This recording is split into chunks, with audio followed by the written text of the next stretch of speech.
What's up, YouTube fam, and welcome back to the channel. It's your girl Gabrielle, and we are back today to talk all things guilt-free spending. This is the fourth part of me setting up the conscious spending plan for 2024. If you are new here, welcome to the channel. My name is Gabrielle. I am so happy that you came. I would love to have you subscribe and join the fam. Here on the channel, you guys, we talk about money, building wealth, and budgeting our money. So if you're interested, like I said, hit that subscribe button. If you're coming back as well, hit that subscribe button, hit that like button for your girl. I would appreciate it. So let's get into the video today.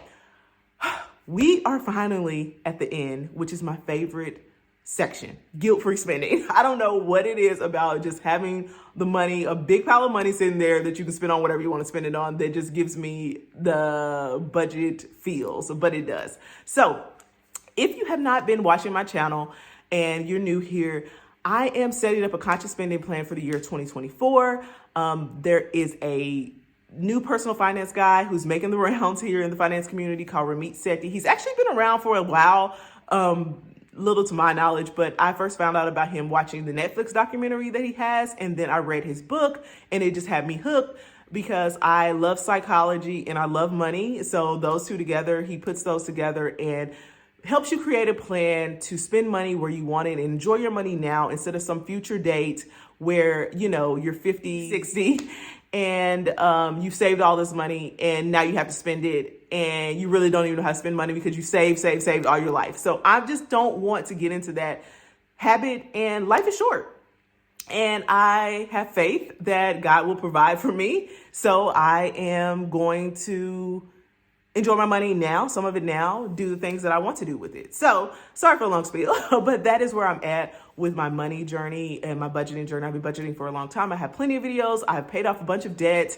I have saved a lot of money. I have pretty much, y'all, tripled my net worth during this time I've been on YouTube, which has been since 2020. So in the past 3 to 4-ish years. So your girl's been putting in some work. But anyways, so I'm switching it up this year. I'm changing. I've done the saving. I've done the debt payoff. And I am just wanting to have a little bit more of a positive and less restrictive journey with my money. So let's go ahead and get into guilt-free spending. So the conscious spending plan sets your budget up into 4 sections. So the first one was fixed expenses, which I've already addressed in another video. I will link all those videos down in the description. So if you want to check those out and you haven't, you can see how I am setting it up. So the first one was fixed expenses. That's where you take care of all your bills and all of those things. The second one was investments. That is where you are still contributing to your future. It's not a plan where you just go all out and spend all your money, but no, you are putting your money intentionally. And he has like the percentages. I think for fixed expenses, he said 50 to 60% of your total income. For your investments, I think he said 10 to 20%, or it might just be 10%, guys, 5 to 10%. I think that's pretty low, but that's just a, recommendation. And I think we're doing about 13%, which is awesome for me. And the third one is going to be your savings. And he does says, I think it's 5 to 10% for your savings. That is all those things like emergencies that come up, car repairs, home repairs, those type of things, surgeries, all of those things, as well as, saving for travel, which is a big one for me, saving for my kids' future. I'm also doing that as well. So all of those are savings. Last but not least, today we're going to be talking about guilt-free spending. We're going to be talking about what you spend that money on and so forth. So for guilt-free spending, Ramit actually gives you a big percentage of your income goes to this section, which I think is 25 to 35% of your income goes to guilt-free spending. So this is after you've taken care of all of the priorities. You should have a chunk of money left over. Hopefully you do. I'm pretty sure not all the time that's going to happen. And he does have a plan for that. For me, I'm going to give it to you guys straight, no chaser. If you don't have any money left over after you've paid your bills, invested, and saved, you need to rework your numbers because you have an issue.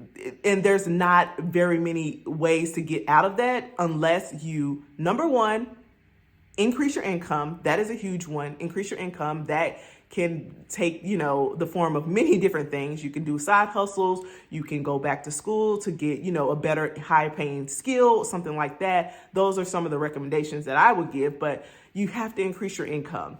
number two, which is the one that it hurts the most, you have to cut some of those expenses. You may need to move to a cheaper place if you are living above your means. So that is a huge issue that I know, and I plan to actually address that in a future video. Just if you don't have enough money at the end of the month, what do you do? Because I know a lot of people are in that situation with everything that's going on now. And, you know, inflation and rent and owning a home being, you know, astronomical now. So that is an issue. But for those who are not in that situation, like myself, I do have money left over, and I am a two income household, and we have a family. So at the end of the month, if you, in a perfect world, have a chunk of money left over, like I do, you have that money to spend on whatever you want to. He gives you some guidelines on those. It shouldn't be like groceries or anything that you need to live, because he puts those into fixed expenses. So I like that aspect of it. It's not going to be including like your groceries or your gas or anything like that. That should be included in your fixed expenses, because you have to pay those no matter what. The guilt-free is for you to spend on things like getting your hair done, getting your nails done, buying that new shirt that you want, those new shoes you want, things of those nature, entertainment, going out to the movies, going bowling, doing those type of things. So we did set out a amount that we have for those purchases this month, well, every month. And after we subtracted out all of our expenses, investments, savings, we have about $2,366 left over, which is a blessing. And I am grateful that we have that amount left over.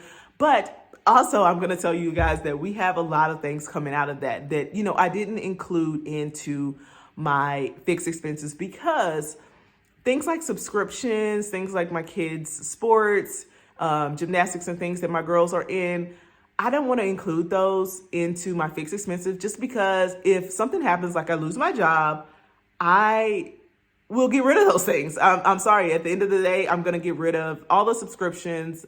The kids may have to lay off sports for a while. That is definitely adulting, #adulting, if things, you know, get tight or whatever. So we have, like I said, $2,366 left over, which is amazing. When I calculate everything out, that comes to about 25% of our income. If you add everything up, that is 25% of our income. So we're at 25%. I kind of want to get it up, you guys, because I'm not gonna lie, I don't think that $2,300 is even enough for our family. But I will give you the results for the month of January. We did have some extra income, so that helped out a lot. But we did go over that, just so you know.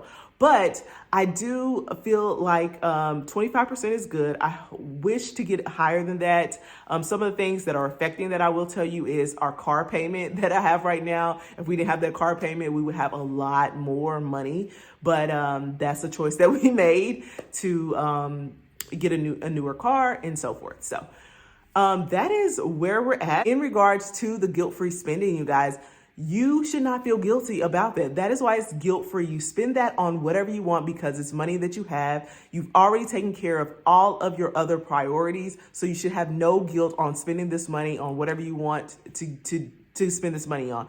That includes, for me, like if family members need help or anything like that, that is giving, that is shopping, if I want to go shop and find some stuff. And I might do a little bit of additional savings. I might go out. We like entertainment. We like to do things with our kids on a regular basis, like once a week. We like to eat out. That's eating out. Eating out is in there, and eating out is a big thing. You know, I don't eat out as much as I used to, but at least twice a week, you know, we do eat out on the weekends. We take the kids out somewhere and things of that nature. So that is where we're at with our guilt-free spending. I'm super excited to have that section. Guys, I pretty much think that's it. That is another short video for you guys about the guilt-free spending. I love this section. I don't know what it is about having that extra money left over at the end of the month, but I absolutely love it. So on my next video, you guys, I will be talking to you guys about my results of the first month of trying the conscious spending plan. We have pros, we have cons, we have spending, and we have overspending. So let's, I'm excited to see you guys on that video. And that is pretty much all I have today. I will see you guys on my next video, and Thanks for watching. Bye, guys.